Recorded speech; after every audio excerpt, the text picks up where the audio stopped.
Hello and welcome to the Rabyd Atheist. I'm Ed Rabyd, a former pastor turned atheist, now compassionate anti-theist. Welcome to my channel. If you want to learn how to support this channel and its mission to normalize atheism and deconversion, stay tuned to the end of the video. Today I am doing something a little different.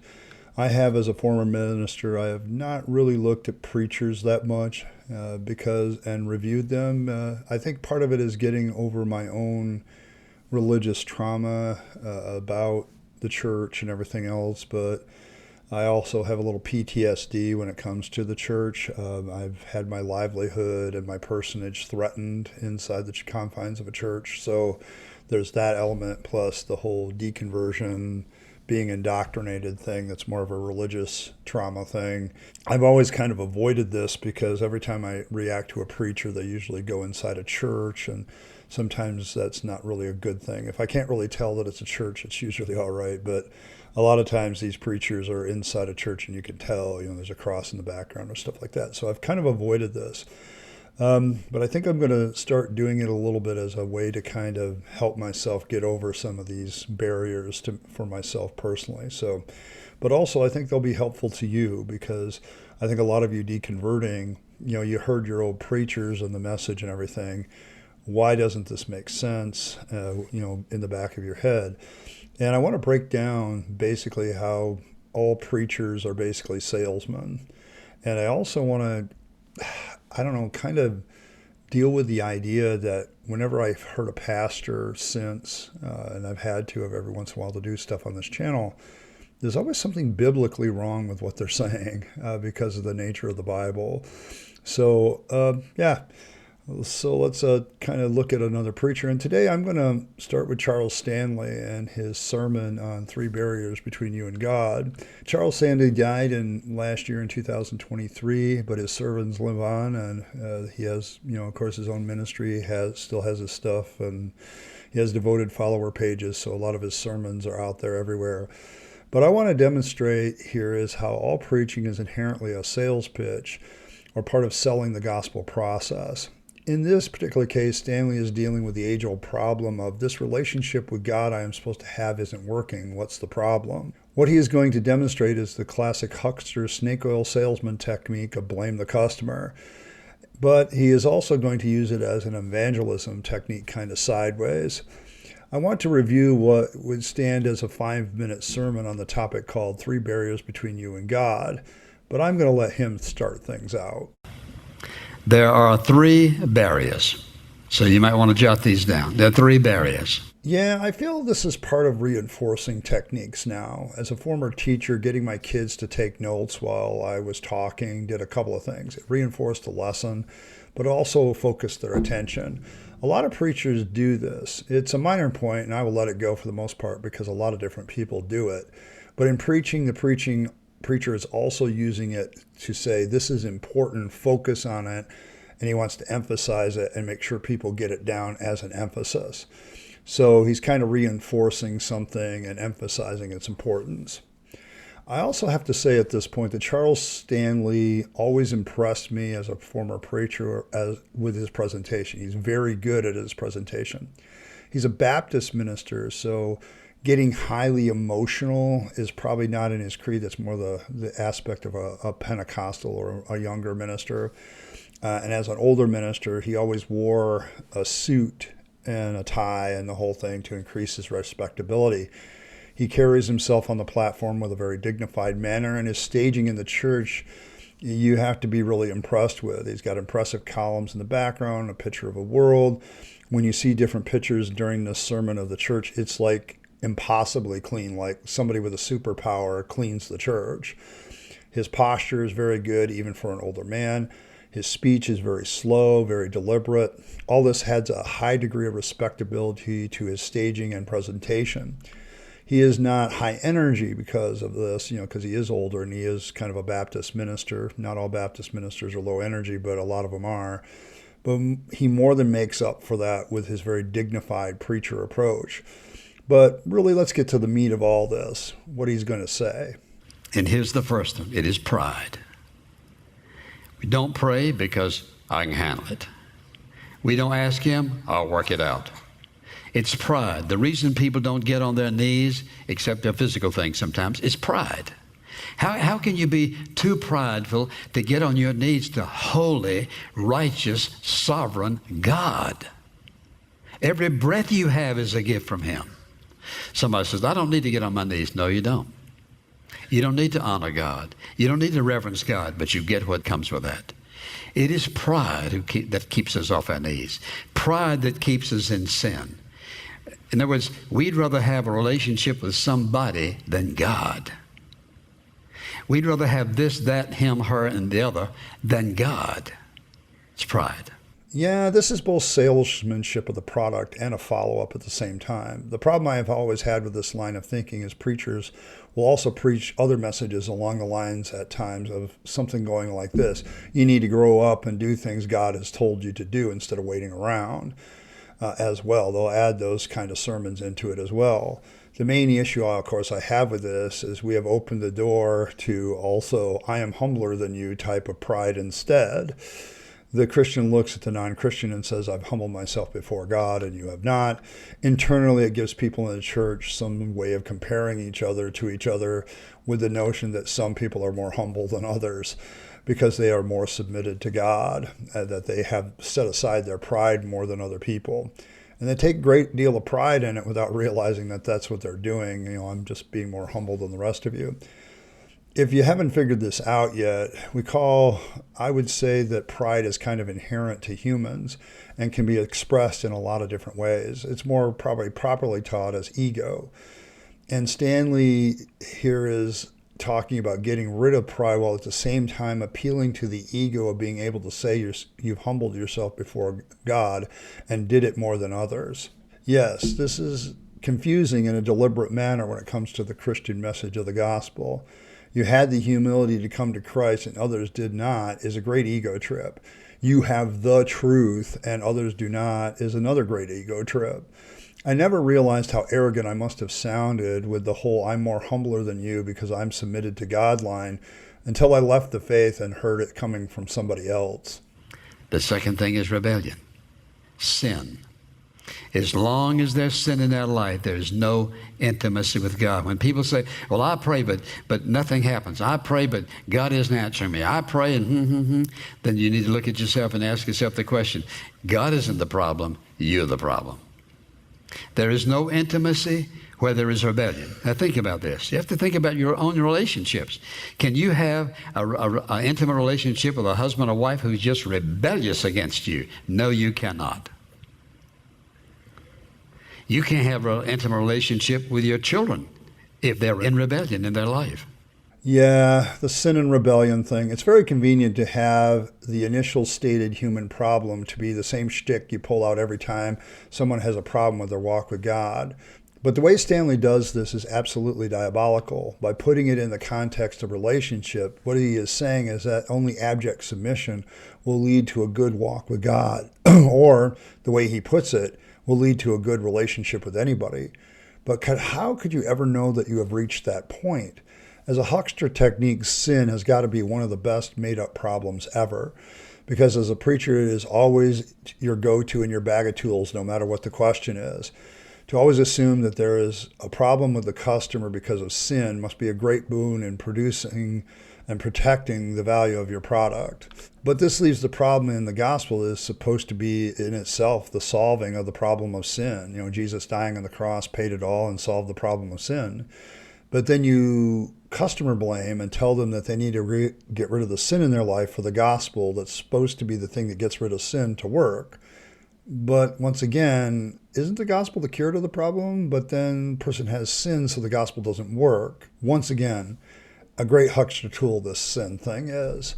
But the whole rebellion thing is set up for justified abuse, in my opinion, as well. I could chronicle the legions of times abject submission to authority is used within the church as a predication for abuse. How many times have wives submitted to their husbands, that line been used to justify abuse? How about don't touch the Lord's anointed? How many times has that been used by preachers to engage in gross abuse of their congregations around the world? I'm going to say it, rebellion isn't always a bad thing. And then the last one is real simple. If it's pride, if it's rebellion, and then if you're in a hurry. If you're in a hurry, you won't develop an intimate relationship with God. It takes time. Time to read His Word and meditate upon it. Think about it. Ask questions. God, what are you saying to me? Lord, how does this apply to my life? Is this a warning? Is this something that I need to look at in my life? Oh, Lord, thank you for this wonderful promise. Time to read. Time to talk to Him. Time to listen to Him. Cannot tell you how very important that is. And you see, here's what will happen. The more you listen, the more you're going to hear. And the more you hear, the more excited you're going to be. And the more excited you're going to be, the more time you want to give to listen to Him. Just give it time. What a classic technique to blame the customer this is. You just didn't give it enough time or effort. You didn't think about the Bible right. What this does is keep the people in their hope it will get better. But this is also incredibly nebulous, and there's no way you could define how long it's going to take to get this intimate relationship with God in the first place. It will keep the people using the product, hoping someday that it'll work. A lot of salesmen have people using products that never actually work for them, simply because they convince people that it just takes a little bit more time, and when they come back with the same complaint, oh, just give it a little bit more time. And the little bit of time never ends, particularly true inside of Christian churches. Now, if you're in love with somebody, you like listening. And you see, the more you love him, the more you're going to want to listen. He's willing to tell you far more than you expect. Because you see, knowing that God gave His Son for me, I know He'll give me all the information and everything else I need. And that's what Paul meant in Romans when he said, having given us His Son, Jesus Christ, will He withhold from us any good thing? And the answer is no. I would argue that this is one of the promises in the Bible that doesn't often come to pass. The idea of good thing is deliberately vague and subjective to the person. This subjectivity allows the preacher to say, didn't God do this good thing for you? Well, that's the good thing that Paul was talking about in this passage. You just didn't recognize it. Once again, it's your fault. The Bible is kind of like that with almost every promise it makes. In fact, I would say every promise it makes. Nebulous and subject to interpretation.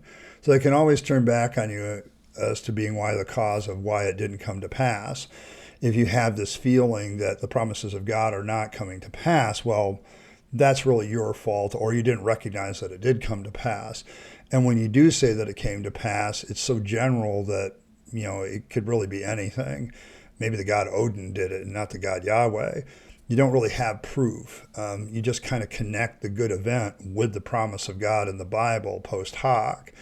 And so it's like, yeah, it's one of those promises that I think is really nebulous, and what good thing means is very, very subjective. So with that in mind, would you say that you have an intimate relationship with God? Or would you have to say, whew, I missed it? You say, when do I start? Now. Think about this. All of us, one of these days, no matter where we are and whatever our age, our heart's going to beat for the last time. And we're going to meet the Father.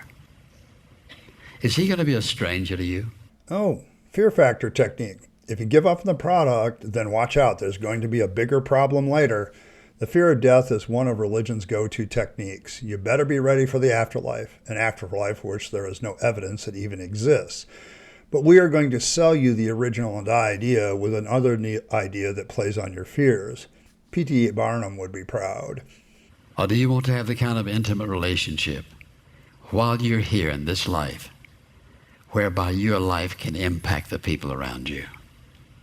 Not because of what you're doing, but because of what He, living within you, is able to do through you. And that is my prayer for you. Well, intimacy by itself is a very subjective thing. How do you know you've reached this intimacy level with God that you're required to reach so that you know that you're okay? It keeps the level of ignorance of, is this enough, then coupled with the fear of death. That's a great carrot and stick method to keep people in the faith constantly trying to build this intimate relationship, but never knowing if they've actually done enough. When this is active, it is very much a way to never to get the customer to question the original product, but constantly worry if they're doing it right and whether they're doing enough for a long enough amount of time. Don't be satisfied with less in your relationship to Him than intimacy, which is the will and purpose and plan of God for you. And Father, how grateful we are when we think about you, perfect, holy, awesome God, having a personal, intimate relationship with sinners like us. But because the blood of your Son has washed us clean and sanctified us unto yourself, you're willing to do it. And I pray for every person who hears this message, create within them this awesome, holy dissatisfaction with where they are and a hunger to know you in a deeper way than ever before, in Jesus' name. Amen. So we end with a prayer. So there's illusion that the preacher is actually doing something for the customer by going to management and expressing a desire. But notice it is ultimately put back on the customer as to have their own desires to do more. That is, the responsibility of the relationship falls completely on the customer. And even though the management and the salesman make some sort of illusion that they're actually doing something about the problem, they've really just put it back on the customer to do all the work. You're the one that's responsible to get the more intimacy by putting aside pride and your sin and spending more time with it. That's not our problem. But, I'll go talk to the manager. Well, there's also the whole problem that I've had most of my Christian life after I started learning about the Bible and my faith in a more detailed manner. There is never stated a good solution as to why this so-called intimate relationship with God remains, why does God in his part remain hidden so much in that relationship? He's really reduced this communication that he has with us to basically what amounts to a book of literature written by other people that supposedly had this relationship with God, but not directly with us. But he never shows up himself to express this love for us to us himself.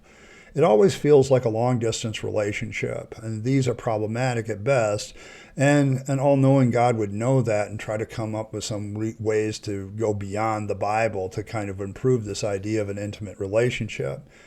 The big problem, though, is that the gospel is supposed to get rid of the sin problem altogether itself, but then we are also having a problem in our relationship with God. We somehow need to get rid of sin so that the gospel product that's supposed to get rid of sin, the gospel itself, can work to get rid of the sin that we need to get rid of. It just keeps going on and on.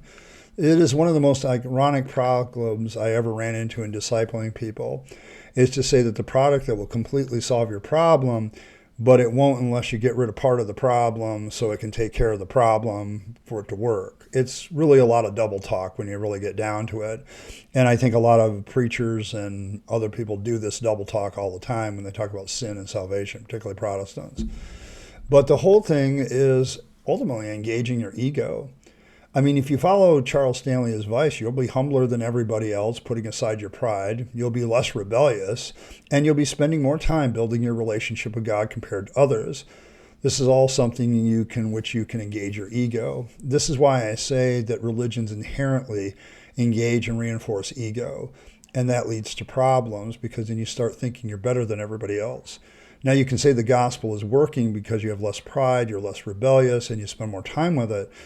But once again, you're patting yourself on the back. It's almost like you're doing all the work yourself, but the gospel and God gets all the credit, but you never acknowledge that. As for the sermon, I find this to be typical of most preachers to do something that could be used in multiple ways. You could use this sermon for evangelism, that if you set aside your pride and your sin and start spending time with it, you may discover something real with it, is a great evangelistic pitch. But I don't think Charles Stanley is really there. He's really talking to the people that are inside the church that are saying, I'm really having a problem with this walk with God. I don't seem to be able to find God or anything like that. And what is the response? To blame the customer. Well, you have too much pride. You still have too much sin. Well, I thought the gospel was supposed to take care of sin and my pride. Well, it does, but you have to start taking first steps yourself. Well, then why don't I just take the first steps myself and keep working on it? And, maybe you just didn't give it enough time. Okay. And so the guy says, well, okay, I guess I'll go back and give it a little bit more time, a little bit more focus. And so you end up finding people who are trying to set aside their pride, trying to set aside their rebellion, and they're giving more time to it, and they're still not hearing from God. And so this is very much a follow-up salesman technique and a dishonest snake oil one, to blame the customer instead of looking at the product and looking at the producer of the product. I work in retail. We get recalls all the time because somebody produced the product incorrectly or it was a bad product. But Christianity or many other monotheistic religions never engage the problem of, well, maybe the product's wrong and maybe the God I'm thinking about is wrong. They never really ask that question. Throughout this sermon, Stanley has been very careful to keep the points of this narrative. He keeps telling you to spend more time to meditate on the Bible, but then channels into focusing on the problems with yourself. Not that the Bible and the God that the God in it might actually have problems of their own. He wants to focus you on your problems so you never really look at the Bible objectively. The focus is always changing yourself while engaged in Bible study and prayer, and never questioning the product of the gospel as to whether it actually helped you with your sin in the first place, or the God who supposedly created it. It is the heart and soul of indoctrination. Keep people busy doubting themselves, and they will never question whether these things are true in the first place. Well, I'm as always interested in your thoughts on this, so I'm very interested to hear your take on some of the theology and doctrine of Mr. Stanley. I'd say rest in peace, but that's kind of a useless statement once you become an atheist, really. So I just want to thank everybody for stopping by. Voice your opinion in the comments, as always. Appreciate every like, share, and subscribe. It really helps the YouTube algorithm notice my videos, so thank you very much. Appreciate all that. If you want to support our mission here of normalizing atheism and deconversion, so that people just look at it as something normal that happens and not something weird, abnormal, or propagandized against us in their bigotry. If that's something you want to help me with as I continue to make these videos and do the work of that, my PayPal link is in the description. You can always super chat, super thanks me through the medium of YouTube. But the best way possible to support this channel is with membership, because it gives me that monthly support that allows me to focus on these kind of videos instead of appeasing the YouTube algorithm all the time. So thank you very much for that. If you choose to become a member, thank you very much. Just hit that join button. And your citizenship and what level of citizenship you can get in the Rabyd Nation here will be presented to you. And as always, I want to thank my members, my citizens, my Rabyd citizens and my Tribunes. Guys, you're awesome. Thank you very much for all the support you give me. It's not just about the money. It really is about the emotional support as well. So thank you very much. And as always, live your best life. You only get one go around and then it's over. So make sure that you're spending all your time, your money, your opportunities on yourself, the people you love and care for, and to make this a better world. You'll be happier if you do. And as always, don't waste all that stuff on the trappings of religion and faith either, because that's a dead end. I speak from experience. And as always, thanks for stopping by, and I'll catch you next time.